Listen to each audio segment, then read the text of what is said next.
time for Moto Hop on Air.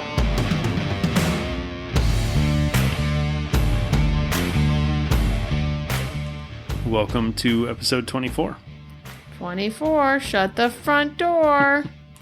That's a nice change. We haven't had fun quips for a while. I've been doing my best. Yeah, we missed a few. We were recording this July 31st at 9:05. Early. Yeah. I finally got it my way. Yeah, well, second time recording this episode. Tonight, third overall. Okay, I guess we did start for a few But it's minutes okay, because we're just living vicariously through our motorhome, which we will get to. Okay. Struggling getting started, but we'll get there. Yeah. Yeah. The first recording of this episode was not ideal. We were energetically hungover from vintage days. Yeah. I think we were both talking a little slower than we realized. Yeah. Not ideal. People would have to listen at 2x. So you're welcome. Yeah, so hopefully this version is better than the first one. They'll never know. They'll never know. What is in your cup? I went back to tea beer. Okay. Which, partly because I need to take the edge off. Okay. And partly because it genuinely, I think, helps some, like, stomach problems, like if I have heartburn or something. Mm-hmm. And some of the chicken we ate last night was not playing nice today. So, it was either this or ginger beer. And I didn't want any sort of real liquor, so I went this route because, you know what? It pretty much sponsored me through vintage days and figured at this point, if we got through that together, we could get through anything. Yeah. Well, I have Jack and Coke in a can. It's not in a can, though. It's in a turbis. No, it has now been poured into a turbis with ice. I also have a blue Gatorade poured into a cup with ice. It's all about balance. Still riding the rehydration train. Yeah, I lost like 2 to 3 pounds, and I'm pretty sure it's not from the food we were eating. It must be pure dehydration. Yeah, it felt the entire time like it was impossible to consume enough water. Yep. Yeah. And I mean, even if you did, it just turned into mud in your teeth anyways, so that's cool. Yeah, there's something special about the dust. It's like smaller than any other dust. Yeah, it just sucks like the moisture microdust. out of you. Yeah. Well, that, and I think you are just a little bit dehydrated on top of it. So between that and all of the construction that we had done on the motorhome camper situation before we left, our hands were just destroyed. Dude, for real. My poor hands. You took out like 4 of your fingers for different reasons. It's amazing they even still like you. Yeah, yeah. It had gotten to the point that you were being overly protective of my hands. Yeah, you were telling you to wear gloves and stuff. Yeah. Which is never a bad thing anyways. Especially when, like, I don't know, just touching the dust. I got to the point I got tired of washing my hands. I was ready to wear gloves all weekend. Yeah, I'm normally a pretty decently protective of my hands when working on stuff. But yeah, man, it was just like unfortunate event after unfortunate event while working. Luckily, nothing really tragic. No, just like cuts and nicks and burns or something. Every finger, and then burnt my thumb on the fire pit. Tired. We were up like until at least midnight for like weeks before, so it wasn't just like a last minute scramble. It was a like 2 to 3 week scramble. Well, it was go to work, come home, maybe inhale food, and then work till midnight or later. Mm-hmm. For weeks. Yeah. Yep. And we had like a list. Every weekend we were going like no spare minutes. I don't know if we've seen anyone outside of each other till vintage days. Yeah. I think your mom stopped over once or twice and kind of shoot her off because we were busy. Yeah. Yeah. So she can come back now. Yeah. We did manage to get all of the big items done before vintage days. Mm-hmm. We only had like one thing we did no, you did a couple things for the truck. Well, I guess like before we left, Mm-hmm. you got, I mean, there was big purchases too. It wasn't just doing stuff, it was buying stuff. And you try to pace those out with paychecks and it didn't always work. Well, between that and like also because it's a big purchase, like trying to make sure you're making the right purchase decision. Yeah, you research a lot. Yeah. So obviously you needed time to do that, which took away from like physically doing other things, but was a necessity. I mean, I mean, the big stuff was like the battery and the generator, which... Well, and the inverter, yeah. Well, see, I'm not even sure if I fully understand what the inverter does. It's like the translator between the battery and the generator? No, so the inverter is what lets us turn the battery power into AC current to like run all the stuff in the camper. Oh, so the AC can't just run off the battery. Yeah, so everything can run off of alternating current. AC is in like the electric world AC, not air conditioning. Oh. Yeah, but it's sized so we can run the entire camper, essentially. Mm-hmm. Other than we found out we can't run the air conditioner, the hot water tank, and a kettle all at the same time. Turns out that is the limit of the 3,000 watt Renogy inverter. Which I don't... Did we ever try 2 out of the 3, or did we only have that 3-time phenomenon the once, and we kind of was like risk adverse after that? Then we would make sure we switched the generator on before we made coffee. Yeah, we didn't really push it any further. It was just the weird trifecta. I mean, if we really wanted to like be less bougie, we could have gotten the grill that actually had like, or used a grill. We were using a griddle, so we could have gotten the griddle that had the like burner next to it. And then a percolator, or literally just warmed up water on a grill. Yeah. We also have like, you've got, what is that Coleman thing? Like the gas stove. Yeah, I could use that too, but then you've got 2 things on propane running, so. Yeah. But alas, you got that battery. All the electric was done. Which was a big... And all worked pretty flawlessly. Yeah, I'd say that was really... I don't want to say lucky, because I know you did your work, but also like... Well, it's nice to just watch it do what operate. It's supposed to. Yeah. Once you get through your first usage, you're like, okay, cool. Everything did, in fact, work the way I thought it was going to work. And the other big one, the main reason we had construction was the bathroom, because there wasn't one, and that was a main standard, which I think, I don't know if I used more than you, or we were just both dehydrated, it didn't matter, but having a private toilet is like a major win. I heard, and luckily we didn't have to experience, the maintenance on the porta potties was lacking. The one down from our camper wasn't too bad. Oh, it had gone to a point that it was not ideal. And they stopped one of the Honey Dipper like toilet vacuum trucks and bribed the guy, I think, to do his job. It. Well, I think he was doing around for like motorhomes, because that was the day we had him pump ours. Well, we were like last row and it was 1 instead of a lot of them had 2 or 3. So it was like an afterthought. Like they miscalculated. And there's like, oh, there's only 1 left. Let's put it here. Yeah, well, we don't have attendance numbers yet. But that was a lot. Well, we rode through the overflow camping like the last day. Full. It was full. And that's where a lot of the complaints in the Facebook groups were of we didn't have any porta johns because they didn't expect to fill the overflow camping the way they did. So there were corners of... But they wouldn't have filled it before we got there. I guess they would have sold tickets for it, though, even though they wouldn't have, like, people wouldn't have set up yet. Yeah. So essentially, there were corners of campground, mostly in the overflow, that had no porta potties at all until like Saturday. Sheesh. So, which I don't mind porta potties, like don't touch anything, that sort of thing. Like I can squat, that's fine during the day, but a porta potty at night is sketchy AF. Yeah, like I don't want anything to do with that. Well, I mean, I don't think they're anyone's first choice. Right? It's like, no, as a guy, I would never use a porta potty, at least at night. There'd be no reason to. Yeah. Well, at night, it's almost better. During the day is when it sucks and it's hot out. At night, you just out. Pee behind it. Well, sure. Yeah. No one cares. It's so dark out there. You can't see anything. Yeah.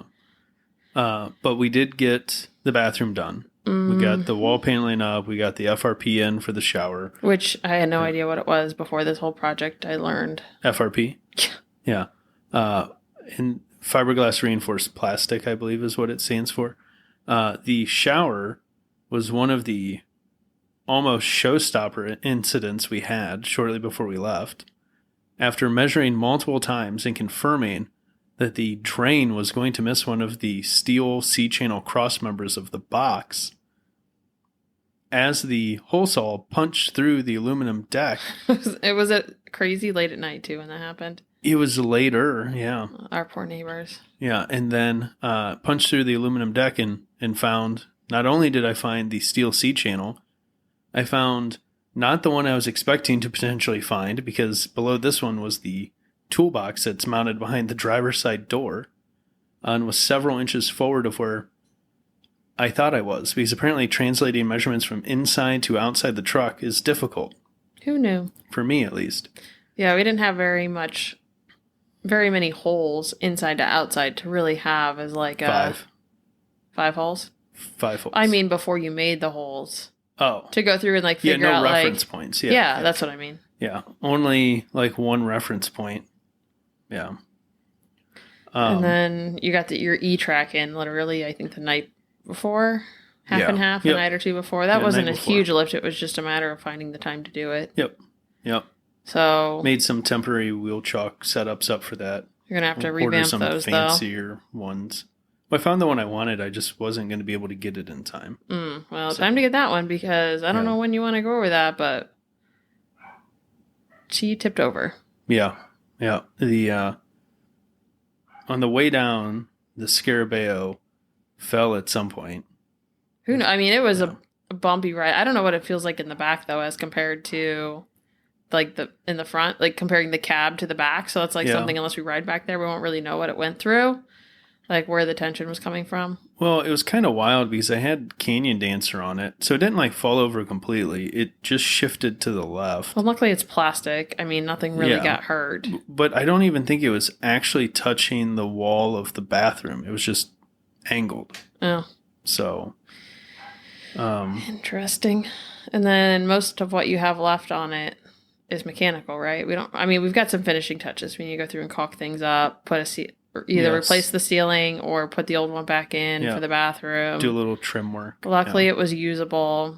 Yeah. Like I said, lots of caulking to do. I mean, we did a lot. We did like the bare minimum before we left, but like when you use it, you're kind of like, ooh, that might have got wet there. Or the sink is very close to the wall since it's such a small sink. Yeah. You know, really think about, maybe it's going to splash. Like the pressure in there is really good. It is. So when you're consistently rinsing dirt and like dust off of your hands, you see how dirty it is splashed against our fresh white wall. Yeah. So I don't know what the solution is. Maybe I'll just paint the wall a different color. It needs to be like... We talked about making like a really tiny backsplash or something. Yeah, I'll have to look and see what's out there, what's going to be easy versus like what's going to look good. Yeah.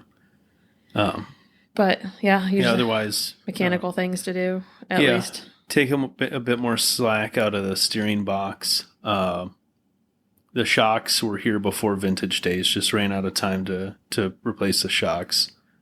And then after our journeys there and back, either adding fuel injection to it to maybe hopefully squeeze a touch more power and some more fuel efficiency out of it, or at some point an engine swap. Is an engine swap expensive? Depends.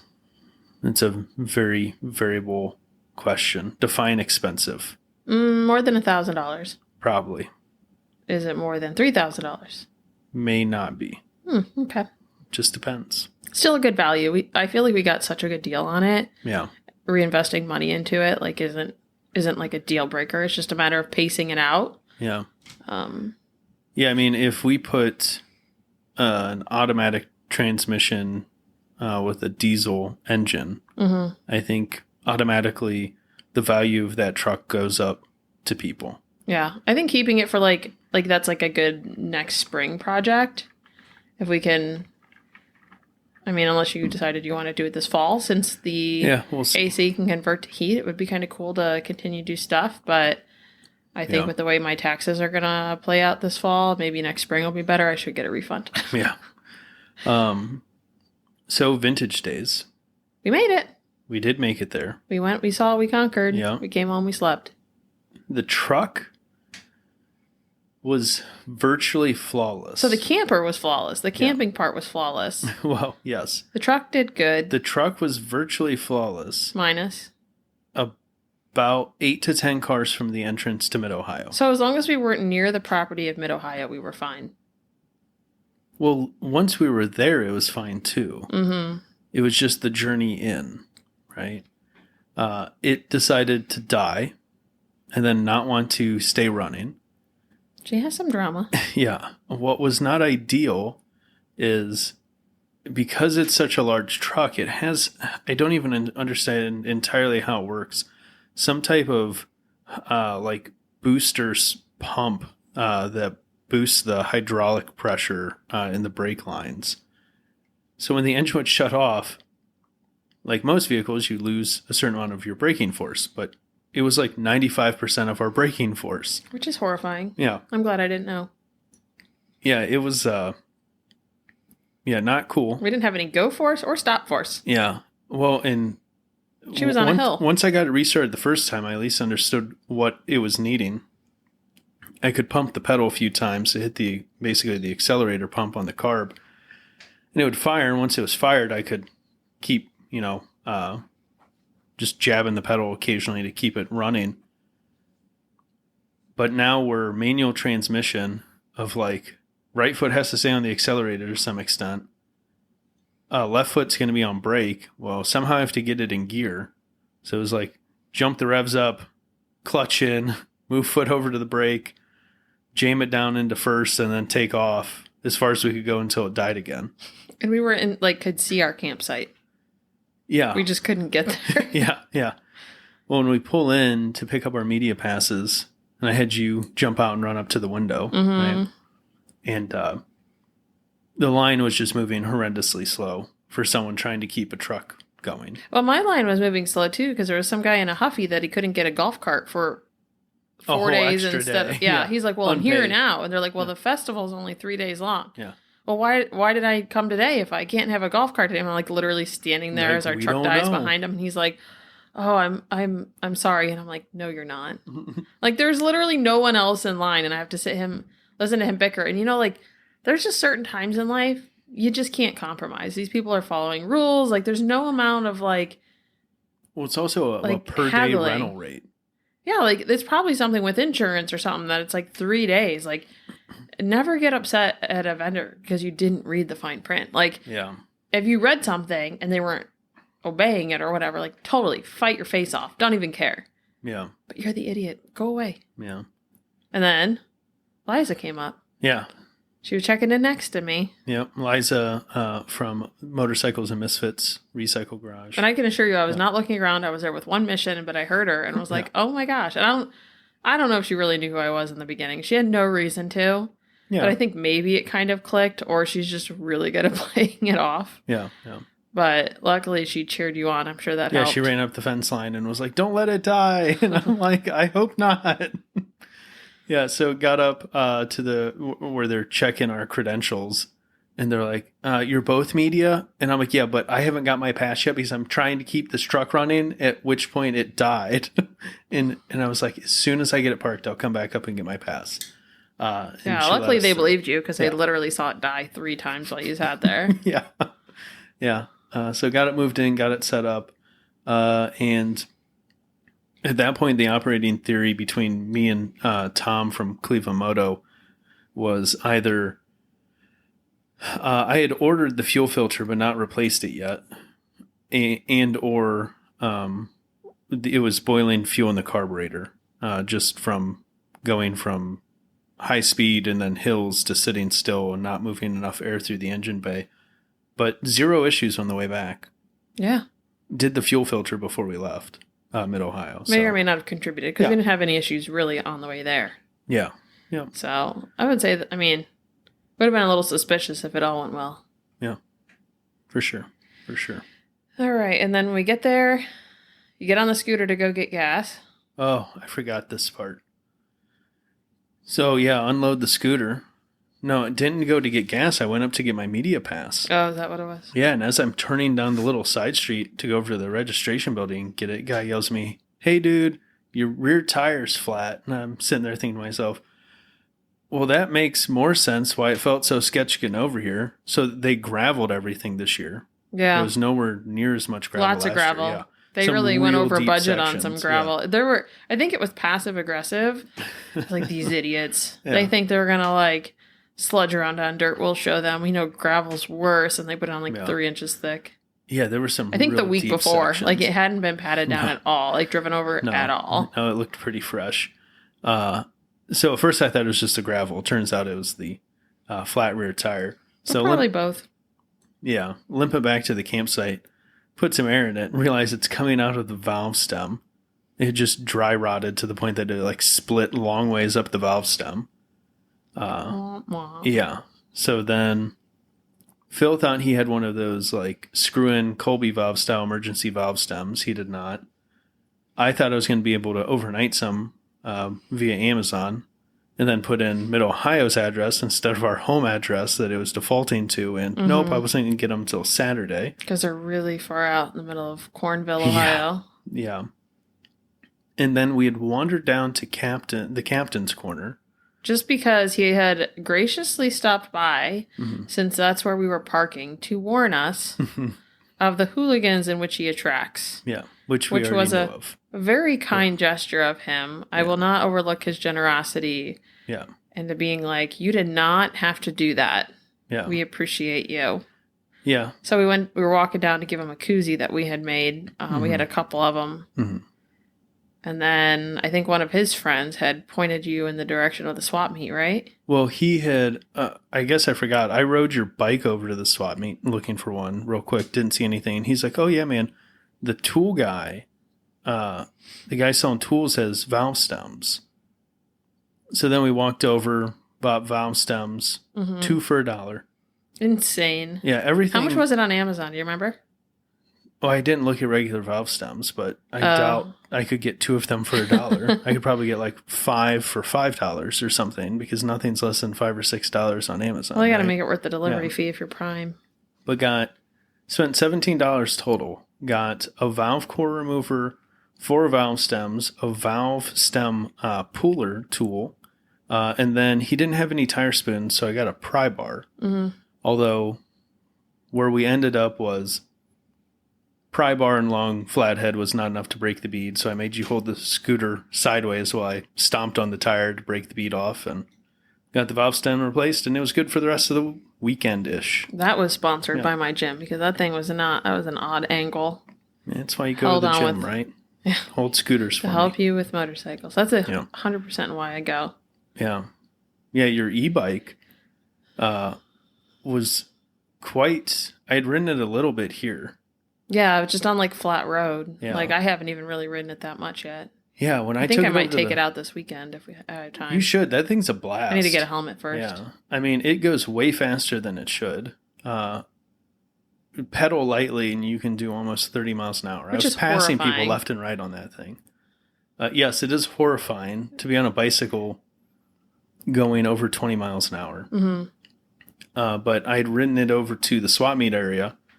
And other than the one guy that was like, takes a real man to ride a pink bike. And I'm like, sometimes the universe doesn't let you decide. Sometimes a valve stem dies. Yeah.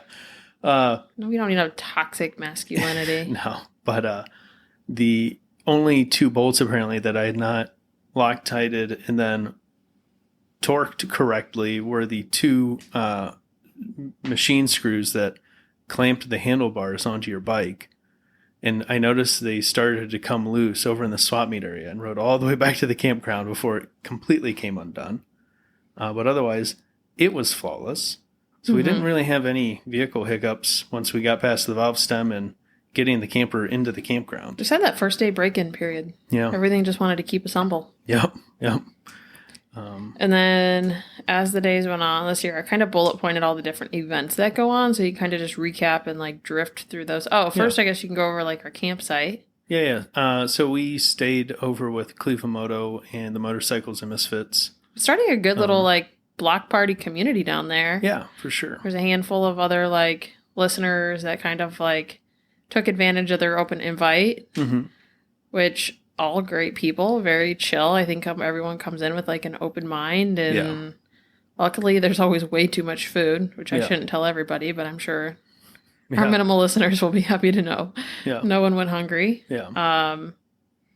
Very easy going. Everyone just kind of floats around between the different campsites, and you kind of find a social situation that works for you. And really cool, like oddly niche people. Like there's Wendy, who's like a Guinness World Record holder of, I don't know, riding something, Harley right? Bob. Oh, Harley Bob. Yeah. His is a little bit of a stretch. Yeah. He like partook in a mass event for a Well, Guinness yeah, record. but He just so wanted- did we, and we kind of forgot. I He's guess, like, but I don't gloat me about and it. Wendy are the only two Guinness World Record holders here. And they were like, yeah, well, we participated in one. He's like, wait, you guys are Guinness World Record holders and don't tell anyone? Yeah, apparently. So I guess we should take a picture of our certificate. Or honestly, we could hang it because I honestly think that the next year, the Guinness record that we were a part of was. Well, we said it, then it was broke. Then we said it again. And then I think it was broke again. Yeah. It was like world's largest game of like Pong. Yeah, it was played with laser pointers. Yeah, and camera tracking software. I just found that certificate's actually up in the office.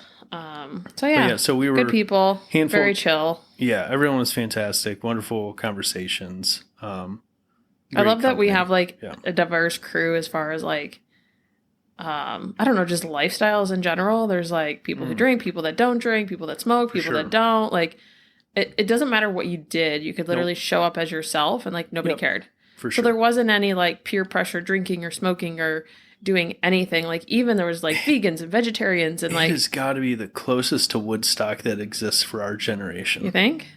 I can only imagine. Because it's got to be close to it. The crazy thing is like, and people think like bikers essentially. You're like, oh, like large scary men in leather vests and like the clubs and stuff. But no one locks a single vehicle while we're down there. You literally just like park your bike and just go wherever you want. And it's just going to be there when you get back. There's just an odd, like, I don't know what you would call it even. It's just trust. Yeah. It's just like, I don't touch my stuff and I won't like, I don't know. Like it is kind of crazy that. Well, because I think you've got to be pretty dumb to try and do something there because there's enough people that someone's going to notice. Yeah. As soon as you're suspicious, there's just so many people everywhere. Yeah. You can't get away with anything. Yeah. Plus, it really is just like open bikes everywhere. Yeah. That everyone's watching their own stuff, let alone, you know, everyone around theirs. It's just like a unwritten rule. Yeah. Which is pretty cool. But yeah, we were like, a handful of spots down from Captain's Corner in the last row there. Very close. Yeah. Very close. It was fine. I don't know whether or not I have a regret as to how close we were. Because I will be mentally prepared for the effects of that next year. Yeah, but it stopped like every night at midnight. Most of the issues you had were people who It wasn't the noise. Yeah, okay. The noise, I think, is what he was worried about, that we would have a problem with the noise. The noise didn't bother me. It was like the people going down there and kind of like, and it probably some of it is just the dehydration in general. People, I mean, and we were so also overstimulated, you lose track of like your normal senses. Like, your hunger pangs, what would you call that? Like your hunger triggers and stuff. Like there's just so much going on. You don't even feel hungry. So like, it's like all day long you've been out in the sun, you forget to drink, you forget to eat. And then everyone's like, let's go drinking at night. Yeah. It's not a good recipe. And it's not even that these people necessarily drank a lot. It's just probably the deficiencies in others' parts. Yeah. That contributed to their poor state.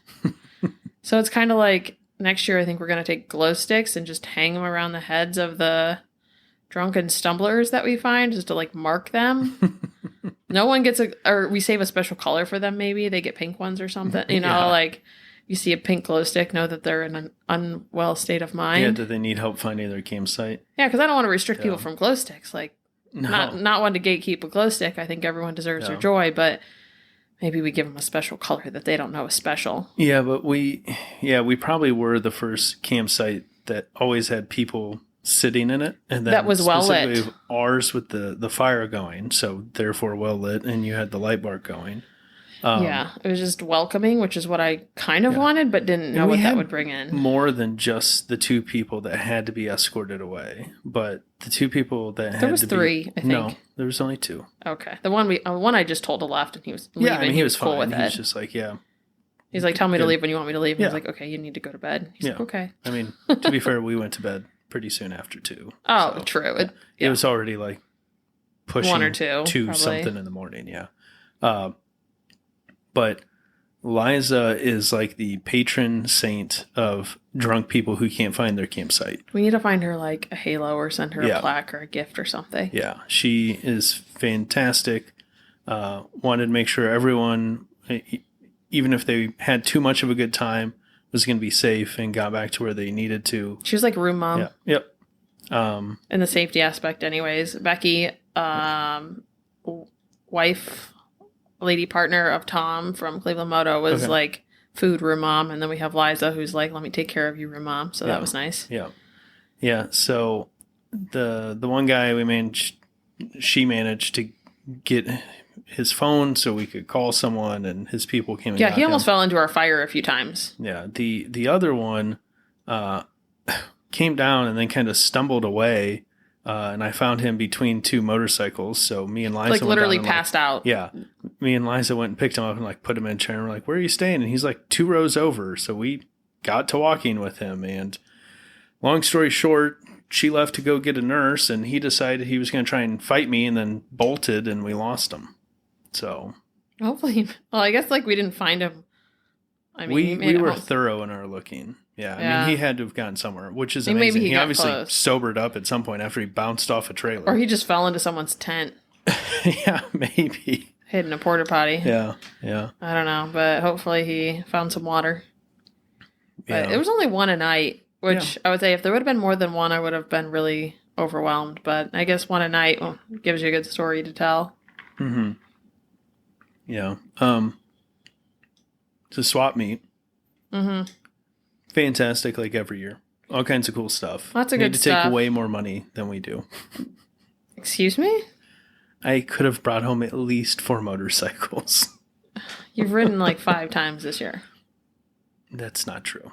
What? Nowhere near true. Here's what I think we could do. We could compromise on. Mm-hmm. You take like, let's say $2,000. Mm-hmm. You go there, only buy things that are good deals. Mm-hmm. Not what you want. This is not like a leisurely I'm adding to the gallery. This is Everything's a good deal. It's not. It's not. It is. See what you can get for like a budget. Mm-hmm. You have a year to play with it, and then we resell it next year after like maybe swapping. Mid-Ohio? Yeah, exactly. And then it's like you can take the money. So like you only have to spend the money once, and essentially, I tell you that you can buy whatever you want with the money you make. So the more you make, the more you can buy for the 1 year probation you have with it, and then resell it and just see like in a couple years maybe you'll like. Yeah, but at some Make a ton of point I money. want to buy that Honda Mini Trail 50 and we'll never want to sell it.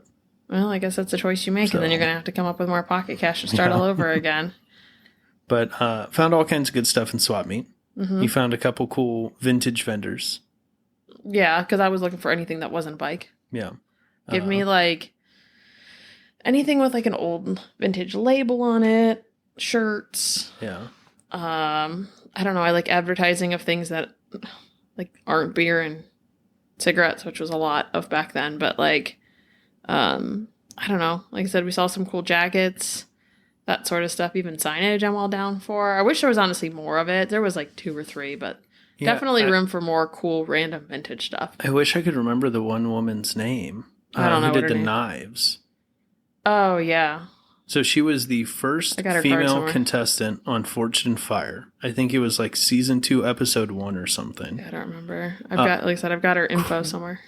Crazy jewelry work. She made like rings out of stone. Like the whole ring is one piece of stone. Which is crazy Yeah. because, like, some of those stones just obviously have fractures and they break. And, Yeah.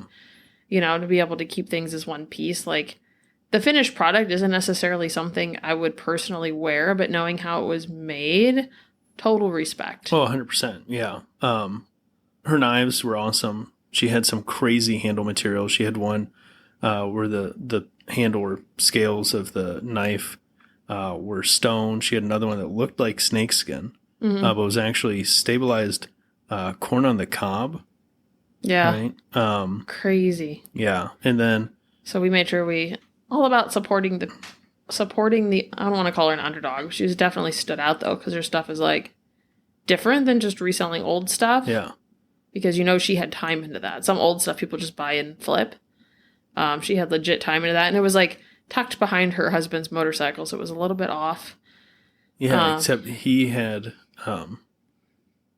some showstoppers of bikes there. He had The most expensive bike we saw. a Harley Cervicar. I forget what year. Took a picture of it. I don't know, but I Put remember in how one much of the it photo was. dumps. Yeah. What? More 29,000 or 22. something? 22,000. Yeah, 20-some thousand. Yeah, probably one of the more expensive bikes there for sure. But yeah, I hope more people found her booth. She had some cool stuff. We sent a few people over there. Luckily, We they did. showed up. Yeah. Lots of stuff under $100 at her place, though. So even though it'd be an artsy stuff, she could charge like double if she was somewhere else. But that was cool. I'm trying to think of other stuff we bought. Well, we had the guy that was trying to sell you a pink scooter. Actually, first he said, I have your bike. And we're like, what? And he's like, 50 cc's. Because I wasn't even on my own bike. I rode like piggyback with you on the Scarabeo. Neither of us were riding. Oh, we walked down his aisle. So he thought we desperately needed a bike. Yeah. Here's the thing, though. Just because I'm a girl doesn't mean I want a pink bike. Well, he offered us a different bike first, which I forget what model was. A Honda something. Yeah. It's like a souped up 50cc two-stroke that does like almost highway speed. But then he has that, was it a pink Honda Elite, I think? Yeah. In the back. And that's what I would like lean into, was like, not because it was pink, but because it was a Honda Elite. But I don't think he thought past that. He just assumed I liked it because it was pink. Like, girl, pink, slam dunk. Right. And then we're like, okay, well, how much? And he's like, well, what's your budget? He's like, I got one at home, and started stumbling on his words and stuff. Like, obviously, it sounded like his friend had rode that one there. Maybe he wasn't going to sell it unless he knew he could make enough. Yeah. Because, Vintage Ohio, like, everything's for sale, I guess, to an extent. Yeah. But yeah, we didn't want to give us a price. We're like, okay, well, whatever, see ya. Yeah, I wasn't out to spend a ton of money. I didn't really have, like, a elite-sized hole in my heart. Like, would I entertain it? Possibly. But I just kind of know that there's bikes you want to buy, and I'm just kind of like, all right, if we're going to go out, we're going to spend so much money. Like, I'll just let you be happy because I'll be happy at home. What would make me the happiest is for you to find a motorcycle you want desperately to own and ride. Own one thing. I can appreciate bikes for what they are. Yeah. Riding them with cars, distracted car drivers who go too fast and can barely control anything. Yeah, we're working on it. We'll get you there eventually. Take me to the beach. I'll reconsider. Okay. If you get a remote job, we go to the beach for a month. I will promise you I will learn to ride a scooter or something. Okay. Yeah. Right around from that guy's booth, though, was a gentleman who I think his company is like Pike Imports or something. He had a bunch of like import Japanese scooters, like a Honda Dio and stuff. And a really cool jacket. Really cool jackets. Yeah. I forget like that I'm small. Mm-hmm. I don't know why I don't feel small, but I put this jacket on and it was like down to my knees. Huge. Yeah. It didn't look huge. The sleeves were like almost a foot too long. Did it look big on the hanger though? Because it didn't to me. It looked like, maybe I could feel it. It had like a cinch waist. I was like, I could do this. Yeah. I put it on and like sleeves were down to my knees. Wacky and I was like, inflatable flailing arm man. You can't even like tailor that thing. But man, it was like gold. It was great. It was a gold vintage riding jacket. Yeah, he had a few different ones. But the gold one, he said, was the worst part is like brand new. It was beautiful, and I touched it, and I realized how dusty and sad it was. I didn't tell you that, but I was like disgusted by the dust, not because like it wasn't his fault. Yeah, just I hate dust. But so he had a Honda Spree there, and is that bigger or smaller than the Elite? Smaller than the Pink Elite we looked at. Yeah. Oh, so there's variances of the Elite versus the Spree. Yeah, so they made the Elite, I believe, in a 50, 80, a 125, and maybe a 2 something. But so at worst, it's the same engine size, but it was definitely larger physically than the Spree. Which are apparently hot items. I will tell you why later. So after you tell your story, and then I'll tell you about the offer. So that was the first time I saw it. We went by again. Okay. Well, the you wrote company it. is Pike Cycles. Where are they from? Ohio or? No. If you give me 1 second, I forget. I remember his sign said Japanese imports. Yeah. You said MA. Alston, Massachusetts. That's crazy that people come from that far to hang out here. Yeah. Imports complete bikes, parts. He's got stuff for sale on his website. Check him out. Good dude. But past Spree a couple times. We had went and looked at some other bikes. We looked around because I like anything that's a Honda. Like that'll get a pass on me. Yeah. I don't know why. I just have a soft spot in my heart for little Hondas. Well, after your Civic. Yeah. She was loyal. Yeah, she was. Loyal girl. Looked for some passports. Tried to find a couple Metropolitans. A blue passport. I should just look on Facebook. I could probably find one for honestly just as good or better deal than Vintage Days. But like no one there, because so many of the vendors are from out of state, have titles for their stuff. Mm-hmm. Because they're like, oh, well, Indiana doesn't need one. Yeah, they're like, in my state, nothing under 50cc has to be titled. And it's like, well, that's not how it works in Did you Ohio. research Ohio? Because I would say probably the majority of attendees are local. I would say, I mean, maybe not even the majority, but I would say Ohio has the greatest representation there. Yeah. Even if it was like 50-50 or 49% of people are from Ohio, it's still Ohio versus the world. And so I don't know. It'd be interesting to know how much representation or like promoting that Vintage Days does of like bonus points if it has a title. Like, do you even tell these vendors that? Because like, I know it's not Vintage Days' responsibility to inform people. That would make such a big difference. Well, we literally had a conversation with a woman at the one booth. And because she had a Metropolitan. She's like, I told my husband last year he should get the title for it. Because he can. In Indiana, he just doesn't have it. And I told him he needed to bring it this year. And I'm like, well, if it had one, we'd be buying it this moment. Mm-hmm. Or it would have already been sold. Yeah. We wouldn't have been able to buy it. It was like a Metro for like $800 or something. With windshield and trunk and like... It's cutie little banana yellow. Yeah. Good looking bike. Just didn't have a title. Adorable. Yeah. Maybe we'll just have to like... I'll start watching Facebook. I have my heart out for... I guess at this point I'm open to either a buddy. Mm-hmm. Because I have a design idea in mind. And the buddy fits that. The buddy and the Metro are both very cute. Mm-hmm. I need a cute scooter to modify. Yeah. New-ish.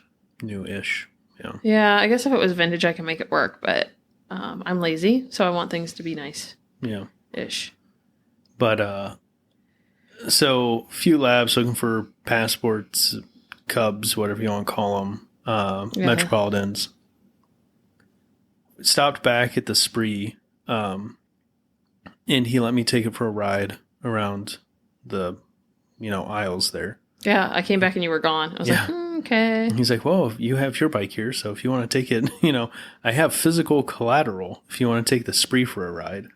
And I was like, well, this thing's peppier than I was expecting.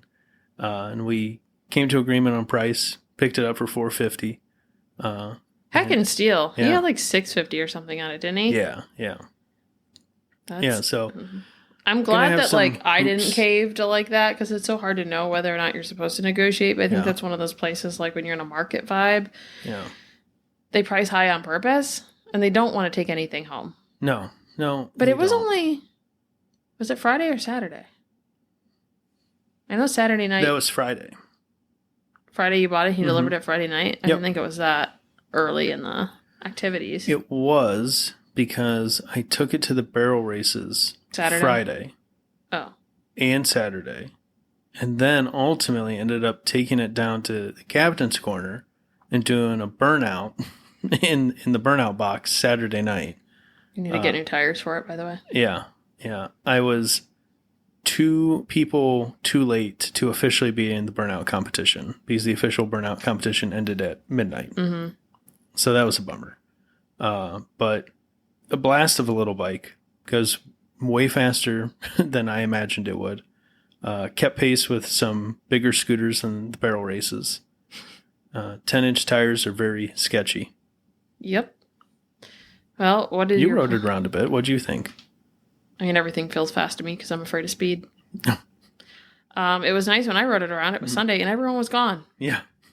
So I would say, if anything, if you've got a good group of people and it's not like hella hot, stick around until Sunday evening, because it's way more fun to ride around. Yeah. When there's not like a bajillion people. It's just at that point your like mental capacity is so low because you're so dehydrated and tired and you want to shower in your home and all these things. Yeah. If we could go earlier, I would. Like, say, let's go Wednesday night, because it would be fun to just ride around. Yeah. Without people. Yes. Yeah. Because that's part of the sketch for me, is like, it's not riding around on the gravel. Like, I can figure that out. It's riding around on the gravel with people. Yeah. There's just so much. Everyone's whizzing around everyone. People are stopping when they shouldn't, starting when they shouldn't. You don't know whose bike's going to die. Like, all these things. You don't know which direction they're going. Everyone wants to get nowhere fast, and it's a lot. It is beautiful, organized chaos. I feel like it's like there's probably countries to where that's how they drive every single day. 100%. And like 100%. I'd be medicated daily. Yeah. Yeah, burnout contest was fun to go down to every night, or the captain's corner. It wasn't a burnout I literally contest every only night. went down to watch you, and even that you told me I didn't need to do. Yeah. I go down there. I appreciated you coming down and taking a I go down there. Well, there was a lot less people that night too. You go down there and it's like at that point.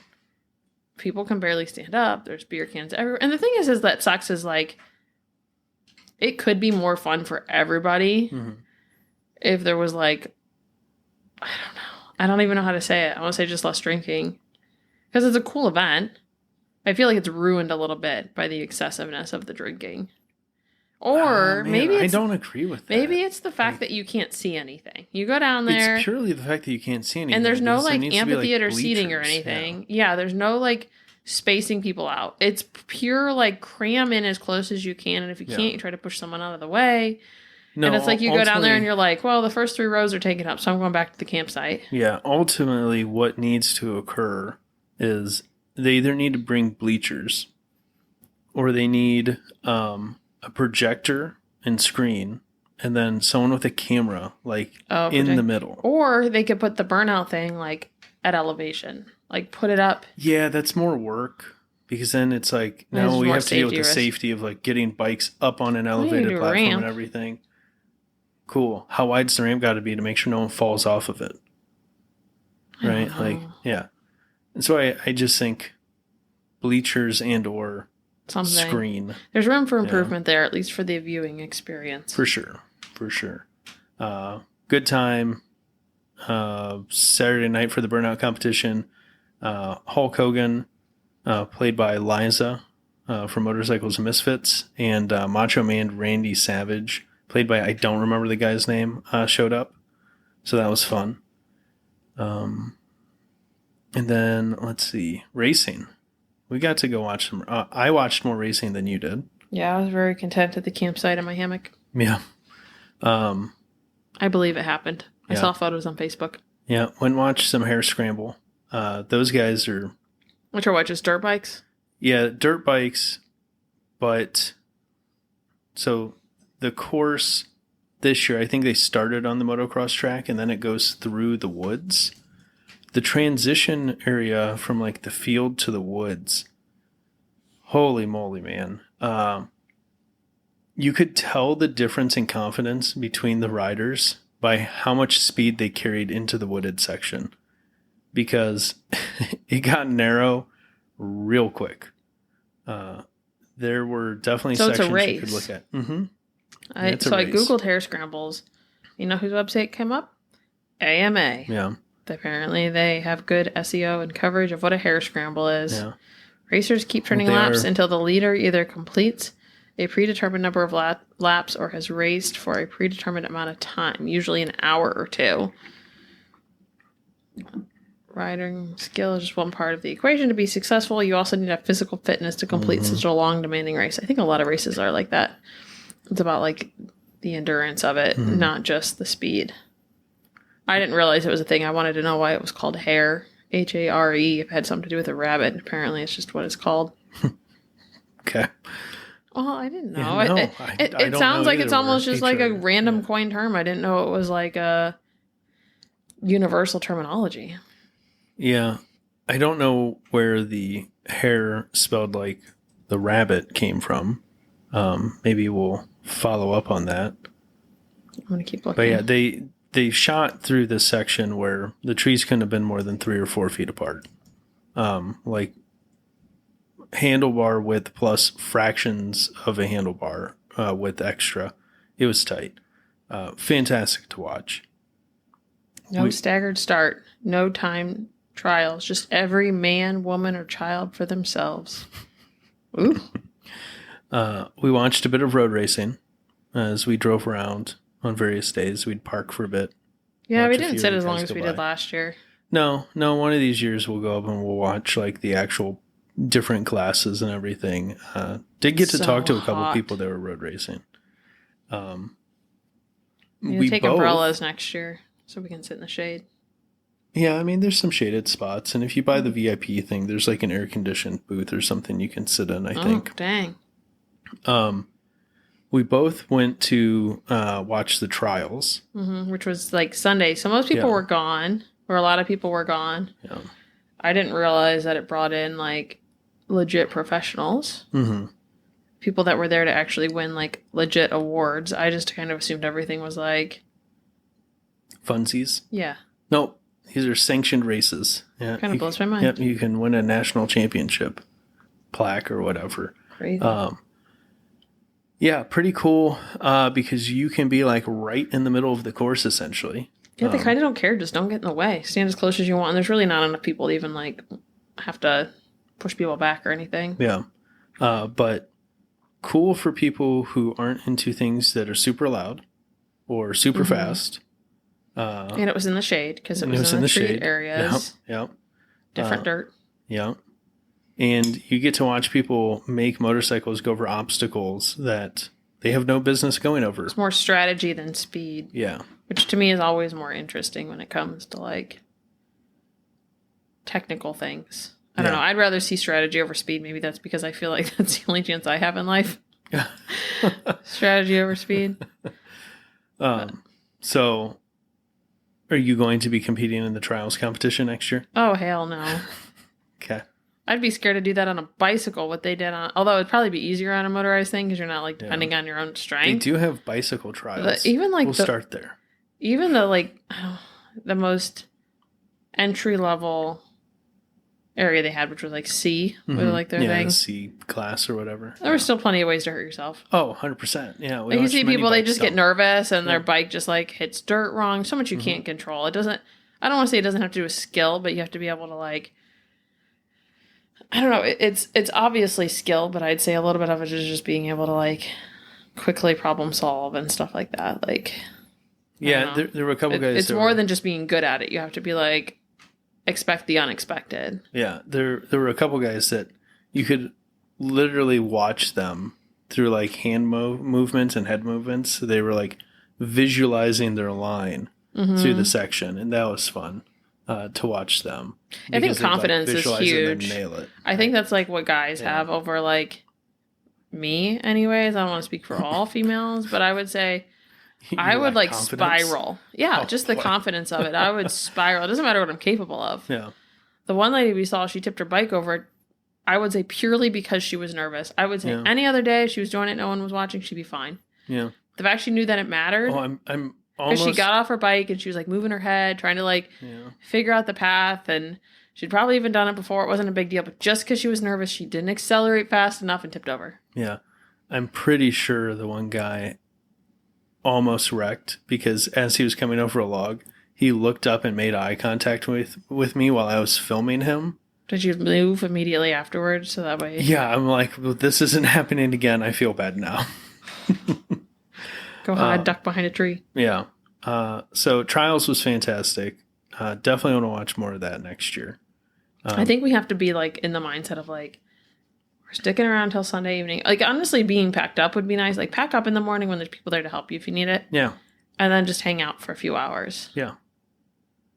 It would honestly, if you can, I think you can stay until Monday till like 10 o'clock. Yeah, 10 o'clock on Monday. Which has got to be like beautiful camping. It is so dark out there. You can see the stars even when the area is polluted with dust and light. It is probably amazing to be there at night when everyone's gone. Yeah. Barrel racing, of course, was back this year. Illegally, probably. I mean, I feel like it was. Shut it down. Weren't they moving it or something? Was it last year? Or like this year, they were moving it and like hoping that because someone got hurt on it last year, so it was shut down.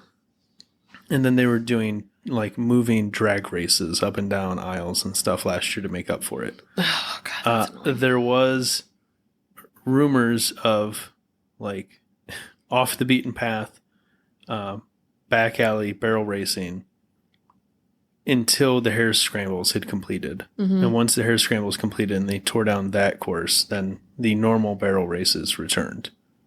So, Dusty AF. Yeah. Infield events. Oh, yeah. Bike show was cool. Went and looked at some cool Hall bikes. of Fame stuff? Yep. Well, no, not just the Hall of Fame, the bike show with the classic bikes where they're judged. The couple we met, whenever you were trying to buy a shirt at the AMA tent, they had this crazy Filipino sidecar rig, Filipino motorcycle And a taxi. dog. Yeah. So, they had their dog. The front of the sidecar kind of looked like a World War II, like Willie's Jeep almost, but apparently wasn't. They're just styled to look like that. He picked it up because he found it for sale near them. The sidecar he found for sale? I thought he built it. No. I thought you told me he built the sidecar. I said they build them this way. They don't start with I the thought Jeep frame. He specifically built it that way, not. No, they're built like that in the Philippines. He bought it off of someone who imported it. But he was stationed over in the Philippines, I guess, in the military or had spent time over there or something. So he was pretty excited when he found it. And I'm pretty sure they now have the most unique sidecar rig at Vintage Days. They were a hot item, and they were so sweet. Like, they deserved it. Because they were like, they saw you taking pictures of it because you were wearing your media pass. And they were like, can I ask who you're with? Because that's ours. Yeah. Because we were the only person over there at the time while I was waiting in line. And then they got swarmed. Yeah. After I went and took pictures and we talked about it, it was like I looked over and there's like 5 guys there. And then like we'd go do something else and turn back and now there's like 15 people there. I know. They need to make like a swag. Yeah. They need merchandise. Well, you had I told want to them, market everything. You had told them, you're like, you should just start charging for rides. Oh, I told them they should Uber. They're like, oh my God, that would make so much money. I was like, can you imagine just driving people around? Like, what a cool system. Yeah. So it was cool that they won an award. I'd pay to like go for a ride. I don't even need an Uber ride. Just take me to the swap meet and back. Let's go get some pizza. Yeah. Yeah, it was a cool rig. But yeah, the previous like top weirdish sidecar rig to me was the Kmart Blue Light Special, which was the mini bike with a shopping cart. It literally said Kmart. I didn't notice it had a shopping cart on it. Yeah, the sidecar is a shopping cart. And it has the little like blue light siren thing, like the Kmart Blue Light Special. Is that on your list? As far as owning? No, I don't really care to own it, but I think it's fun. Oh, yeah. Okay. Well, I guess I just want all the Sears stuff. Oh, Sears, not Kmart. Yeah. Got it. I have my Sears Polaroids. Need to get a Sears All-State scooter so I can ride it to the remaining Sears locations and take pictures on the Sears Polaroids. Is there any Sears locations? I think we're down to like less than 5 last I checked. The time is ticking. What's it called? A Sears scooter? I'm like Sears All-State. Sears All-State. Yeah, it was a Vespa. Oh, it's considered a motorcycle. Yeah. Well, they also had Sears All-State motorcycles. Oh, so it is a scooter? Yeah. Oh, dang. Yeah. Google Sears All-State Vespa. We also went to the Cleveland Moto / Motorcycles and Misfits podcast extravaganza. I can't believe that's what they called it. Yep. That's what I believe that was the name in last year's program as well. That's adorable. Yeah. I never saw the program. I just wing it every year. Yeah. So I'm sure they'll be posting that podcast. They normally do. One of them does. Fun time, hanging out, getting to listen to them do their thing. AMA was doing a silent auction. Picked up a Bitwell Gringo. So, hot tip on that. Place your bids on Sunday. Yeah. Wait till it's close. Wait till everyone's gone. People are like distracted because if people are even there, they're packing up. They're not thinking about placing bids. They would do themselves a favor if they made it end on Saturday. Yes. Let's not tell them. No, not until I get some more cheap helmets. You need to bid on more things. Yeah. Yeah, so I've been wanting one of those Gringos. It's a cool way to get one cheap. Gringo? Is that what it's called? Yeah. It's built well, right? Yep. It's kind of a weird name. Isn't Gringo like white man? Maybe. I think so. It's a black helmet. Yeah. You have here for MVPs. I don't know. I mean, yeah, I just things that we're really glad we had, I guess, to an extent. Stuff. Yeah, you have Solo stuff was a sure. hot item. Yep. Mostly because you don't realize after being in the sun all day when it's 90 degrees how cold 65 feels at 11 o'clock. People were not packed for the weather. Like I said, you're all a little bit fried. It's not necessarily the temperature itself. It's the fact you're sitting still and you've been out in the sun all day. People were saying they didn't pack correct. Like our little tent friends didn't pack warm enough, so they would sit out by us at the fire. The poor guys, they were just there for the heat, and they had to be our friends. But the solo stove, we have a heat deflector on ours, and we have like the smallest travel one. It's just a little bonfire, not the biggest one by no means. But was the perfect size and made everyone, honestly, we made a ton of s'mores the first night. The thing held heat like it was its job because it was. The pellets were fantastic. Other than we have to come up with a better way to add pellets. Oh, yeah. I got to look through our accessories because we were just like hand shoveling them in, and it just was hard when the heat's flying out the sides. Yeah, I've got a burn spot on my hand too that is like permanent ash, I think. I don't even know if it even burned. It's just a black mark. Oh, cool. So, I mean, I guess that's what tattoos are for. It's fine. But yeah, the but I would say solo stove, hot item, definitely take fire. I think everyone underestimates the joy a fire brings, partly because you just don't realize how dark it is out there. It's so dark. I packed a ton of flashlights and the light bar that you hated that I turned on every night. Continued to do it. You did. Because I don't know, it's nice to see where you're going. A lot of people just sat in the dark. We had a fire. I know, but I wanted more. I like to be able to see where I'm making my s'mores. And then the Scarabeo, because it means I didn't have to drive anywhere with the crazies, because you could just cart me around as a passenger princess. Scarabeo is a fantastic rig for there. It's like not overly huge, rides like a golf cart. It's comfortable. I'm very glad we bought that last year. Oh, shoot, that means I can't get rid of it. No, we can. We can find something else that's I would say we wouldn't get rid of it unless we know we're swapping it for an equivalent. That would be our criteria, probably. Well, that it's the most comfortable. Getting you onto something you are comfortable riding. It's the most comfortable passenger bike. Yeah, but I tried riding, and you go all like protective on me and like make me nervous. Gotta wear me out. Oh, your stress stresses me out, so it just hasn't been worth it. Okay. And then showers, I have as an MVP on here because of the dust. I mean, I don't even care. Like our little sponge bath. I mean, we had a full shower, but it was kind of like rinse yourself off, lather, rinse yourself off, like literally turning the shower off in between to conserve water. Doesn't matter. Still fabulous. There was a few people in our camp who just didn't see the value in driving all the way across. I mean, it wasn't like a mile to the showers. I mean, it's not a light lift. Well, no, the key is you have to fully embrace the dust. You have to go stand in the middle of barrel racing and just dust bath it. That's disgusting. Like a bird. Can you imagine these people's bedding and stuff? I mean, we need to wash ours, and I showered every night. You know, but like showers are the real MVP. Like there was people who didn't shower all weekend. And part of me is just impressed. No judgment. I'm partially impressed, but also just very glad the entire event is outdoors. Regrets. Do you have any regrets? Things you would do differently? Buy a motorhome that magically was already done for not any more money and had a diesel in it. Next year. That's about it. It could be ours next year.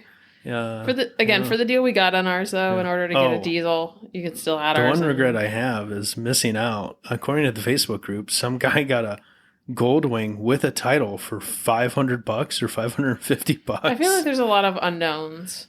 With that, it's easy to say that, but maybe it didn't have wheels or something. Nope, had wheels in the picture. It may not have run. That's what I'm saying. They probably had a second bike they had to buy in order to be like, well, here's a Goldwing frame. Needs everything. But no real regrets. Just, I like the idea. Take some more money next year. Buy projects to like fix up and bring back the following year. I think we could travel and do more stuff in general. I feel like just being forced out of our routine. We don't do a lot of stuff like that.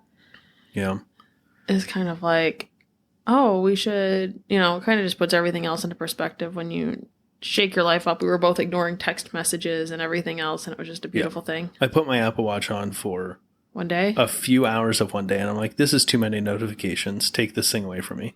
So then you can choose when you want to look at your phone. I left mine on because I was afraid I was going to like miss a call from you dead on the other side of the not you dead, but a bike dead on the other side of like you're riding around and you need to ride back or something. I don't know. I have all my notifications mostly turned off other than text messages. Everything turned off. My text messages and my phone calls are on. And I think that that's all that matters. I don't need Instagram and Facebook telling me that someone shared something. So things we'd change for next year. Would we change anything? We'll have like Yeah. we have our I like stickers. the idea of if We we have our merch, but here's the thing: if we took anything, it needs to be in plastic sleeves. yeah. There's no way I would take anything that like, especially shirts. People Well, we saw buy how them the and one vendor did it. They had it in like totes. totes. But the Yeah. problem is like if you're gonna do something like that, you then have to man a booth. If you have a vendor's booth, and I'm just like not excited about being contained. Like we both kind of just love the like lack of schedule. Yeah. I don't want us to be tied down by a vendor's booth. So I feel like Yeah, no. I had an idea. Unless we created our own hours. I don't know if you're required to be there all hours and the thing is not open. required to be there at all. There's They just plenty want of your people money who and had they don't like care a what you phone do. number and it's like text if you want to buy something. Which makes sense if you have like high dollar items, but if you just got like a $5 koozie, people are just going to take them. Yeah. No, you know We what the gave real all of trick ours is? away. No. You know how I've been talking about doing that sticker vending machine for years? Yeah. Sticker vending machine, t-shirt Manual vending machine. though, because like you're not going to have any power out there. The sticker vending machine would be manual. The Oh. t-shirt vending machine, I would have to get creative to make a manual one. Otherwise, we'd have to have power. Well, and that's going to get all dusty too. The outside, Yeah, I guess so. I don't know. Something to think about. Yeah, see if you can come up with a way to like, if we were going to do it, you put all your items in totes. There are ways around that, but you still got to have stuff sitting out. You still got to sit there, and it's like people just like to go and not have a schedule. It's a break for us. It's not work. So what I think Yeah. would be the perfect thing, if fuel wouldn't have been this weekend, Oh, I'd much prefer fuel to would do be a the vendor booth perfect at show. Fuel. Yeah, people go there to buy stuff. Plus, it's I artsy love stuff. That show. I was so bummed that they were the same weekend as Vintage Days this year. And Because it's- unfortunately, as much as I love Fuel, they're going to lose out to Vintage Days. For And they're like in denial about it. They're like, oh, it's not that far away. It's like, yeah, but I'm paying to be a Vintage Days. Why would I want to leave? It's kind of limited. You know, it's not like it's a full week. It's like 3 days. Yeah. So why would I want to like take one full day, 30% of it, to drive up to something that's free Yeah. when I've paid to be there? Yeah. Put a ton of work into being there. I mean, not that you can't do it because it is like probably an hour and a half away. Mm-hmm. It's like a full day you're missing out though. So I'm just saying no deal there. I was surprised there wasn't more negative comments about that. I mean, I saw a few, but they just kind of shrugged them off, which kind of annoyed me. Well, I wish they would have said something, but they've already booked it for next year, the same weekend. Well, because they've always been that weekend. Last year, Vintage Days was a weekend earlier. Same thing with the year previous. To So that. Vintage Days need to bump, needs to Vintage bump Days it up a year. slid back, or it was the way the weeks fell, or whatever. Well, hopefully, but you have to think about it this way too. Would you be mentally prepared to go to Fuel this weekend Yeah, I think as so. a vendor? Yeah. If we had everything ready before Vintage Days, If we had I'd say everything yes. ready before Vintage Days, Yes. agreed. Yeah. Like you can't be at this point too with our stuff. You'd have to have it printed, delivered, and everything by like early July. We'd Yeah. have everything packed up, and it wouldn't even be the same vehicle. We would like straight up take your X5 instead of. It's not like we'd be taking the camper. I mean, you could though technically. Good. Especially if you want people to stop and stare at something. Seriously, especially if you want middle-aged men to stop and stare at something, you just give them a real door and a Mini split. mini split, and they just calling it like the dad nod. Yeah. There you go. They'd walk over and they just nod. Yeah. Like, do like the chin scratch, Yeah. the nod of approval, the arm cross, and then they go get their friend, and the friend would come over and do the same thing. There were so few people who walked by the motorhome and did not make a comment or do one of the motions you just described. Yeah, the chin scratch, Yeah, so if there the was nod not of an approval. audible like thought, there was definitely an internal thought. Man, and even like Sunday when we were leaving, I had walked down to like the captain's corner just to see what state of disarray it was in. Mhm. And there was these like a little herd of mini bikes being like, man, look at that rig, man. Yeah. I mean, it's just like, it's even funnier when you're not like sitting right next to it because you don't know what people are going to filter if they know you're there. Yeah. But if you just like sit on the other side of it so people don't know, or when we went down to the captain's corner and you got like, we were giving him the koozies, he's like, oh man, you're in the house. Yeah. Yeah. And we're like, what? Yeah. It's the only vehicle there with a house door on it Yeah. Yeah. People and a window. Yeah. Referred to as a house a lot. Used once or twice as a point of navigation. I was At unaware. least that I heard. Yeah, I didn't hear that, but it totally works. I mean, that would be the best way to do it. Yeah. I mean, I'm kind of surprised that the house outweighed the like 5 Summit tents we had. Well, but you can't read Summit in the middle of the night, but you can tell them to find the porch light. Look for the sconce. Yeah. Yeah. Anything else on vintage days? Drink water, take showers. Yeah, yeah. You definitely need to come up with a version of like Code Mash's 3-2-1. You remember 3 hours of sleep, 2 meals, 1 shower. It's like 3 bottles of water, 2 meals and a shower or something. I don't know. Yeah, that would be good. We could do a whole theme of. They really don't. They have AMA merch, but they do not. They had like 1 vintage day shirt. Yeah. Literally 1. Yeah.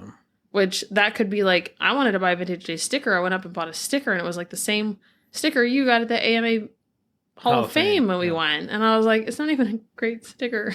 Yeah. It's just a mediocre cut white one. Yeah. Like, it's not great. They had so much opportunity to totally plug that. Like, so many people are there. Someone would buy, like, a cool design. Literally, you can go online and, like, do Fiverr or something, like, mediocre. And in the moment, people will spend money. It doesn't even matter. It doesn't have to be good. It just needs to be different every year.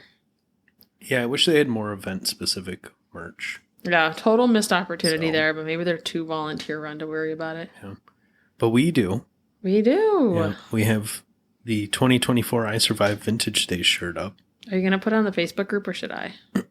I will after we order one. Oh, it's gonna be too long. Okay, then we'll just I think we up. need to just wing it. Okay. I just don't want to deal with refunds when people are like, this is a size too small. But I read the reviews and everyone says it's size true, so we'll see.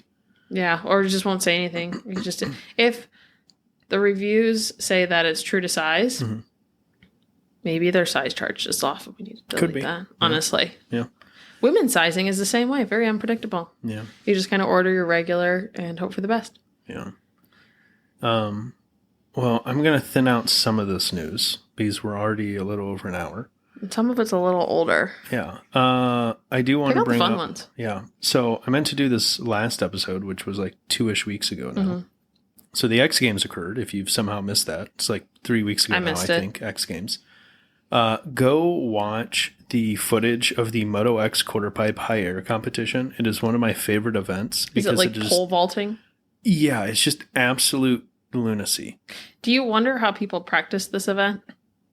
Yeah, normally how it works is they probably get hurt. They talk about how like, well, so-and-so missed last year's competition because he shattered his femur into like dust because he fell 45 feet out of the Because your air. options are to make it or literally break it. Yeah, yep. Yeah, the 6 riders that were in the final, all 6 of them went over 40 feet in the air. That's insane. Corey They Creed. could ride over our house. Yeah. Multiples of our houses. They could almost ride over our house stacked the other way. Mm-hmm. Yeah. Bike tires are probably not made for that type of impact. Well, so they're landing on an inclined ramp, so they're not just like going up and landing flat on the ground, right? But at the peak, like if they were to miss the landing ramp, they'll be falling over 40 feet. Still no thanks. Yeah. So Corey Creed won with a height of 53 feet 7 inches. He had a full 2 feet. What? He had 2 feet on the second guy. Yeah, yeah. That's insane. Yeah, so Kobe Raha came in second. He did 51 feet 7 inches, but he did it on a Stark Varg, which if you are not aware is an electric dirt bike. So he's been sponsored now, right? I don't know. Should be. Maybe. But it was just cool to see an electric dirt bike in one of the competitions. The torque delivery is different, so you can ride the bike entirely different because you don't necessarily have to carry as much speed up to the ramp because you can accelerate much faster. So, yeah, go watch footage. Pretty bonkers. Harley Davidson was awarded a $89 million government grant for electric motorcycles. Are they going to come out with a new brand? Because LimeWire didn't work? Live. Dang it. Every time. No, my favorite part was the press release from Senator Casey, I believe's office. Had a quote. It was, Harley Davidson will make adjustments to an increased production of certain existing Harley Davidson Livewire branded electric motorcycles, end quote. Well, there's an issue with that statement. There are no existing Harley Davidson branded electric motorcycles. There are only Livewire branded electric motorcycles currently in production. Sounds like a loophole. So what if I took the Livewire logo and made it the LimeWire logo and combined them? Would it be funny? Yeah, until we get a cease and desist. Go for it. Just don't hashtag it. Yeah. The weird part to me is, why was this awarded to Harley Davidson and not Livewire? Because Livewire is its own separate entity. I don't know. Hopefully they do something positive with it. Hopefully Jochen Zeitz either has a complete change of mind on the direction of the company before it runs into the ground, because numbers were down again this past quarter, or someone else steps in and rights the ship and takes us back to where Matt, I believe his first name was Matt Levitich, and his All Roads to Harley program, and we diversify again. I wonder how far $89 million would even get you in the world of motorcycles manufacturing. Yeah, I mean, I don't know what the restrictions are for using it, if it's just purely like raw materials or if they can use it for R&D or what. Yeah. Yeah, we'll see. Okay. Royal Enfield has unveiled officially the Royal Enfield Gorilla 450. No real surprises. Most of the leaks had covered everything.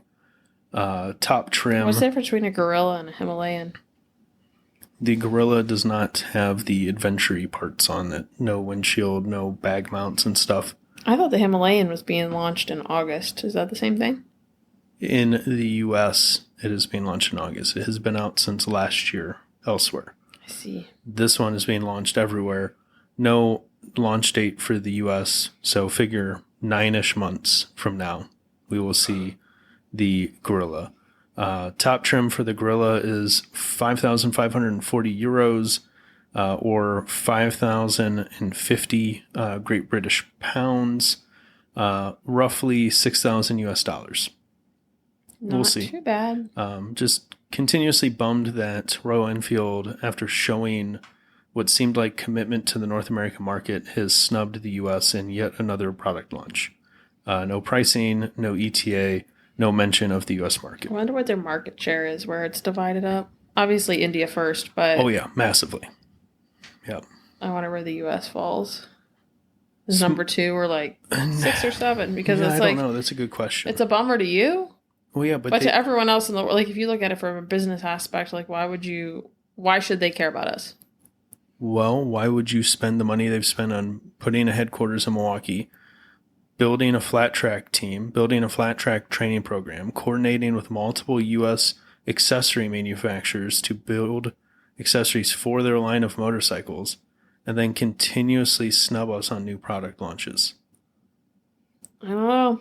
Oh, and put in an R&D center in the U.S. Corporate is a wild, wild place when you see numbers. Benelli has unveiled a small V-twin bobber, no real details, 385 cc's, 35 horsepower, no launch date yet. CSC is bringing out the Wolf 125. It's going to be like a cheaper Honda Trail 125. Seems pretty cool. CSC. I believe it originally stood for California Scooter Company, and now they do all kinds of stuff. So they just go by CSC, maybe CSC Motorcycles. Starting price, $19.95, 4-speed semi-automatic, fuel injection. They've got accessories coming for it, like top box, crash bar, skid plates, etc. Zero is working on an electric mini moto. Think Grom. We have a design patent filing. Appears that it's not going to use a hub motor. It'll use a mid-mount motor like the rest of the Zero lineup. Don't know anymore yet. Just patent filings. Maving RM1S is officially in the U.S. This bike, an electric bike, very classical motorcycle styling. I was reading through most of these articles, and I'm like, okay. It looks very uncomfortable. Yeah, but it's a cool looking bike, right? Oh, it's a very vintage, beautiful bike. Well, here's the problem. A very flat seat. Then I started looking at the numbers, and I'm like, now I understand the Land Moto. Because the Land Moto is cheaper with the same range, the same top speed and the same warranty, but is built in the U.S. What's the price difference? Oh, I don't Offhand, remember. wasn't land like 7 or 8? Well, the land you can buy different price points depending on how much range you want. But you if you custom spec it make for them the or same whatever. range, I think it's $1,000-ish cheaper. Cheaper. Yeah, the land is cheaper. That's what I was The saying. website's the issue better. Is. This is dealer news. That's bad. Sorry, $500 cheaper at same range. If you want to save money, you can go for a $7,000 land. You only start with a single core battery, but from what I've gathered, can then later upgrade it to a double core battery. So I don't know. It is a cool looking bike. The way that they filmed it looks cafe racer-esque. The on Maving? on the maving.com. Yeah, I mean, it's definitely styled that way. Mm-hmm. Right? It's weird how different it looks with someone on it as compared to like how it looks in the pictures, like proportionally. I don't know. Just like understanding the size better once a human's on it. Yeah. Yeah. Yeah, I don't know. Like I said, it's a good looking bike. It's going to scratch someone's itch. It just, With a new seat. from a spec sheet, like spec sheet comparison, it loses the battle to land. You know what's interesting? Mm-hmm. Let me confirm this 100%. They go through on their website and do personas. So they have 4 different people, each of them on the Maving. And you can like read their stories and see how you identify with them. And it goes through and talks about like why they chose it, what they were drawn to, that sort of deal. So that's like a super cool way to go through. It's kind of like they ask the person night in or night out, sweet or salty popcorn, kind of like just like almost like a dating profile. But there's 4 of them on maving.com, and I think they're all on the same bike. How'd you find that? On maving.com. I know. I'm on Maving.com. I don't know. It's if you scroll down, it talks about rider stories. Read interviews from a range of proud Maving owners, all of whom are new riders. So you can read their stories, see how you identify with them, and maybe it'll trigger questions or answers that there's like maybe like a 60-year-old guy, there's like a mid-30s lady, there's like a younger dude, and then maybe like a dude in his 40s. Mm-hmm.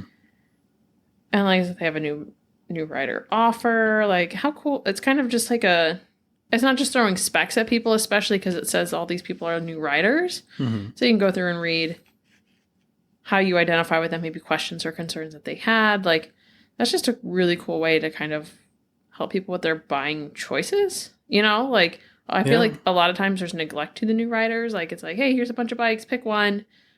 And the manufacturers are like, make as much money as you can. Yeah. Because how many times has Phil said that people trade in bikes that are way too much bike for them? They hate it because it's too powerful. Yeah. And it's like, oh, like really you don't know what you need until you have something. Yeah. But I don't know. It could be a cool way just to spark questions of doing like I think persona review like that. The interesting part is the last question they have them is sum up the feeling of riding the Mavian RM1 in 3 words. And just seeing the difference in answers. So the lady said, there's no comparison. Mm-hmm. Oh, is that the one you're on? Yeah. One of them was Epiphany of Travel. One was like something majestic and free or whatever. Free, unique, majestic. Yeah. This one is so they said it's environmentally conscious, convenient, which makes it very cool. The 3 C's. So, yeah. Really just a cool way to kind of experience someone else's riding experience. But again, for less money, you can buy an American-made bike. It's true, but you don't get the cool experience of reading things online. I'm sure Land Moto has plenty of stuff to read on their website. Or you can read these and still understand, like, these are questions, concerns, or experiences that you could have on any bike. I mean, it's just a cool way to, like, target the first-time rider or a new rider of being, like, what's important to them? What do they think of it? And like I said, it's important to kind of understand other people's perspective. Maybe they'll bring up something you hadn't thought about. Good or bad. Yeah. Let's see what else we want to cover here. Utah Harley dealers face a lawsuit over modifying exhaust systems. So U.S. District Judge David Barlow said, this was a little extract from a statement in the article. The plaintiffs is a physicians group. Plaintiffs only have standing where they can prove that the dealerships removed or modified required pollution emission control parts from their bikes. He allowed the violation of air pollution claims to move forward to trial, but he denied the plaintiff's preliminary injunction motion and ruled that the plaintiff cannot continue with its claim that the dealership sold motorcycles that were so loud they violated the Federal Noise Control Act.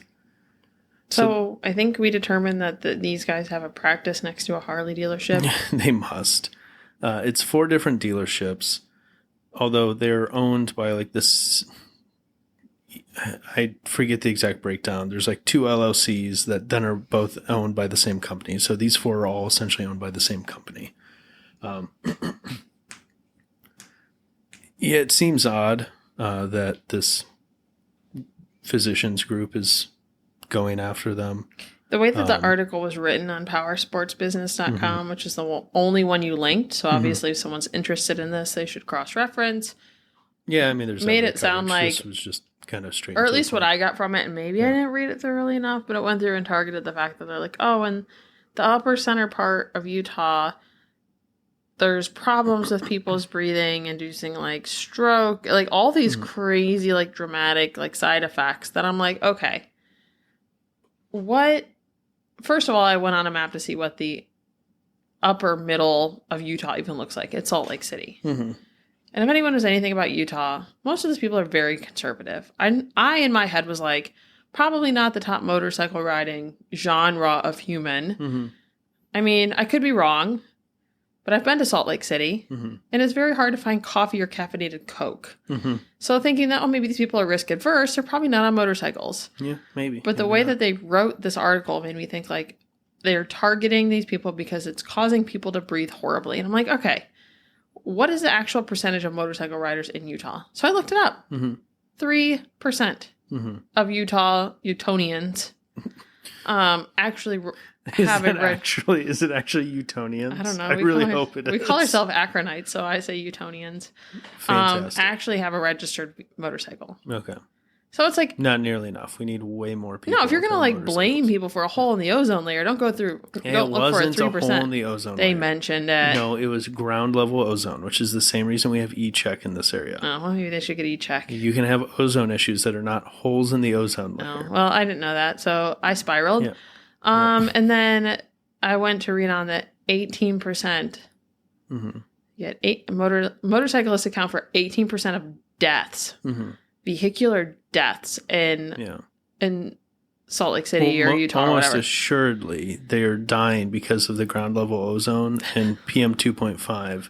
Obviously it's from inhalants and not like the fact that it's slamming into non-moving objects. Yeah. Well, I mean, there's mountains over there, like their temperature's pretty extreme. It's really hot or really cold, so maybe they don't have a good riding season. It's only 3% to begin with, so maybe like here we talk about how motorists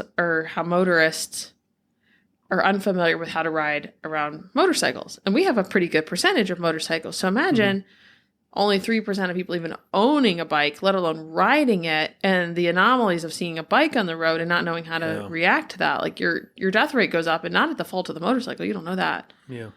But I just thought it was kind of interesting that these people are like, oh, I mean, obviously they're going after this Harley dealership, which seems like a stretch. Because how are you going to be able to identify these like particles in the air are like it's a problem because of these I mean, it just seems like a weird, like if you were a doctor, how would you come to that conclusion unless you were next to a Harley dealership and you're like, we got to shut them down? Yeah. So the 2 bits I want to add is it is the Utah Physicians for a Healthy Environment. That is who the plaintiff is. It is, I think, plain to anyone who understands motor vehicles and emission systems that when you put an aftermarket exhaust on, they are almost always not EPA compliant. I feel like I double negatived in there somewhere. It's fine. Just keep talking. Aftermarket emission or exhaust systems rarely are EPA compliant. So that means they are more polluting than the factory system, which is why they're typically marked for off-road use only. So I guess there's, in my mind, two separate issues, but they have to be combined for this court case because they're arguing that they're removing the catalytic converters from these bikes by changing the exhaust systems. And that increases pollution. Check. Noise and legit pollution. Yeah. They've thrown the noise part out. We're just at pollution. Oh. Check. That is accurate. Mm-hmm. However, how do you show like injury from that? Right? You can't just be like, hey, he's doing something. You and should now I stop can't it. breathe. Yeah. You have to be like, hey, he's doing something that's hurting me. Well, and how right? do you prove that? I mean, yeah. I work in medical and it's hard enough to prove things that you know are right, let alone things that are like, okay, well, how do you prove the fact you can't breathe is because of that bike over there, not because you just smoked a pack of cigarettes? Yeah. I mean, or you have asthma in general and you just ran 3 miles. Like, I'd be interested to follow it just out of drama, but who knows, like, if we're even getting the whole story to begin with. Like, we could argue this until we're blue in the face, and it doesn't mean we even know anything. Yeah, it'll be interesting to see where it goes for sure. Let's see. AMA is part of a coalition that is supporting HR 906, which is the Right to Equitable and Professional Auto Industry Repair Act, which is a retronym for the Repair Act. So be sure to support the AMA. Yep. If you don't have an AMA membership, consider it. What was it, like $100 or something? I don't remember. You get cheaper tickets to vintage motorcycle days. And you get free to the museum, which is in Columbus. If you're an Ohioan. I'm just adding to everything. Yeah, Ohioan. Or if you plan on coming through the Columbus area at all. Cool stop. And you get in for free if you're an AMA member. And there's also like other discounts you get. But so they work closely with a representative from Michigan and Ohio to, quote, ensure that all language regarding motorcycles remained in the proposed bill, which is cool because we need right to repair because it is ridiculous how many vehicles nowadays are closed down, and the only way you can work on them is take it to a dealership because the average home mechanic is not going to spend thousands of dollars on a factory scan tool. Not in this economy. No. American Flat Track and AMA have released rules for a new adventure tracker series, which is set to debut at Sturgis. Sturgis is like next week or something. Yeah, it's coming up. Yep. It is flat track racing class for adventure bikes. A few excerpts from the rule book that I found that were fun was the displacement range allowed is listed as over 1,000 cc's. So apparently sky's the limit. All motorcycles must be fitted with OEM bodywork. So the more I thought about this, it's kind of cool because this is kind of, as far as I can tell, it's going to basically be like stock car racing for the motorcycle world, at least like the ADV world, because it has to be an OEM bike. There's very little modifications we're allowed to do. So like dude wins on the Pan America, like you can go out and buy the bike that won again. Like we're back to the whole win on Sunday, sell on Monday thing. But the thing I want to see the most is one of the bikes on the list is a BMW R 1300 GS. I want to see someone sliding one through a corner. And part of me also wants to see them lean it over too far and catch the cylinder head. What a horrible thing. I don't want the person hurt. I just want to see how ridiculous that bike's going to look trying to lean over on its side and slide through a corner when it has these outriggers for cylinder heads. Right? I don't know. We'll see. And then some weird news to wrap up. Honda has a patent for a new take on the Moto Compo. Yes, Compo, not Compacto. Big difference. This idea, it will be specific to a specific model of car that can accept it. These will be for electric cars, and the Moto Compo will have a gas engine, and it can be used as a range extender. I wonder if it smells. The patent shows like a separate exhaust system to like pipe it out of the car. Oh, that's right. I remember that now. Yeah. So basically, it's a range extender, recharge the electric battery, and then you can also pull it out and ride it. We'll see. Pretty I wonder cool. if people would, because the reason the first one failed is that it wasn't really meshing Didn't really with. fail. Wasn't around for a long time. Never came to the U.S. Oh, it didn't? No. Oh, so all the Moto Compos we see are imported. Yes. Oh, dang. It's pretty much only sold in Japan, with the exception of, for a short period of time, it was sold in the UK. Yeah. Yep. And then remember that Wild Wheelies, the guys that were selling plans to make a wheelie machine? I do. Are they still alive? Well, they're still kicking. Have they been sued yet? Not that I'm aware of. They currently have a launch sale or something that I think is going on for the next 15-ish hours as of recording this. Sale. So now, I thought when we originally looked, wasn't it like $150?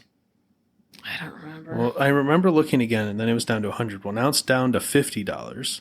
Oh, no, they're not selling what they thought they would. People aren't paying $150 for blueprints and no materials. I'm shooketh. Maybe. But I don't know if you got to watch this. I'll throw it in the show notes. They have a reel of someone who supposedly built one of these and took it to a wedding and have wedding guests doing wheelies. Oh, I would not want to be that venue. All right, I pulled it up. Yeah.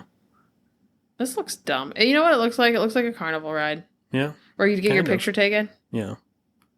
Yeah, I just envision taking it to a wedding and then, like, someone's dress gets sucked into the chain of the bike and bad things occur. Or, like, great-grandma gets on there and then, like, Falls smashes off. her head and dies, and then you're forever, like, shunned.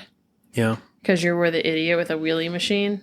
At the wedding. Although, honestly, this one looks like it's pretty professionally done. It's got a decal on the side and everything. Well, listen, all you gotta do is follow their blueprint, supposedly. Okay, you do not need to go as far back as they have this one going in order to consider it a wheelie in my book. Yikes. Yeah. Like, the way that how far back they go, the bike is almost perpendicular Vertical. to the ground.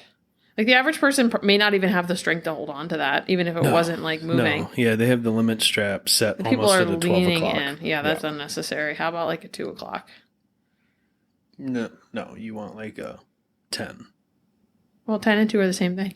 I know, but in the wheelie world, a 2 is you've It's looped. backwards. Yeah.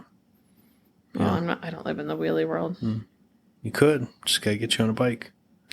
I've popped wheelies on mountain bikes before. Oh, we're halfway there. Just add a motor. And up a bajillion pounds. Yeah. Well, anything else? You gonna call that an episode? I think so. Did we do better this time? Third time's a charm. I think we did better. I think it was better. Okay. Well, We slept. I had a nap today and everything. yeah. Slightly more rehydrated than the first attempt. Yep. I've only had to put chapstick on twice today. My soul and my body are slowly meeting up. That's good. That's good. So if we did better, let us know. If we did worse, How are they going to know how we don't did the let us first know. time? We deleted it. They'll Yeah. never know. That's the beauty of it all. No, but you can still tell us we did better. I think we did Give us better. positive affirmations. You can we lie have to an us. email. It's down in the show notes. We really appreciate Find us on positive Instagram. affirmations, especially if they're lies. Yes. Yes. Send all of the positive affirmations. Keep an eye out for new merch. You also got a backpack put up. That's pretty sweet. I did. Unfortunately, ours is like lost in the mail somewhere, but it's so good. I tried to It's redirect literally it so to good. the We're gonna have to like UPS. drive down to Middle High and buy and pick it up. Well, it was going to be like cutting it close on whether it was going to show up before we left for Mid-Ohio. So I'm like, let's redirect it to a UPS like location near Mid-Ohio. That's our regret. Yeah, there you go. There's a regret. Because now we have to Because it drive didn't back get to Middle delivered. Ohio to get it. It just finally got delivered today for some reason. And I haven't a week from today. And like, who do you even call? Because it's more on the shipping company than our print vendor. Mhm. So it's like, I try to like hold a little bit of empathy in my heart. It's like, okay, we obviously want to get it with as little energy as possible. Well, the print vendor can't do anything about where it's been dropped off. No. It's been dropped off, so it's not really the shipping company's problem anymore. It's literally sitting somewhere, and now someone needs to pay to move it again. No. What's going to happen is Saturday I'm going to drive down and get it. And if you want to come with me, we're going to stop at Taco John's. We can't. We have to go to Norwalk. Did I say Saturday? Yeah. Sunday. Oh, Yeah. Yeah, we're going to drag races on Saturday. it's true. Yeah. Well, Sunday, at least we paid for tickets. We better go. Yeah. Sunday, we're going to go get Taco John's. I think on Friday we're going to bribe And your then pick sister it and up. see if she's driving up from Columbus. I guess maybe. Okay. That's a decent idea. We'll send her some Bippy Bop money. There we go. All right. That's an episode. Yep. All right. See you next week. Bye.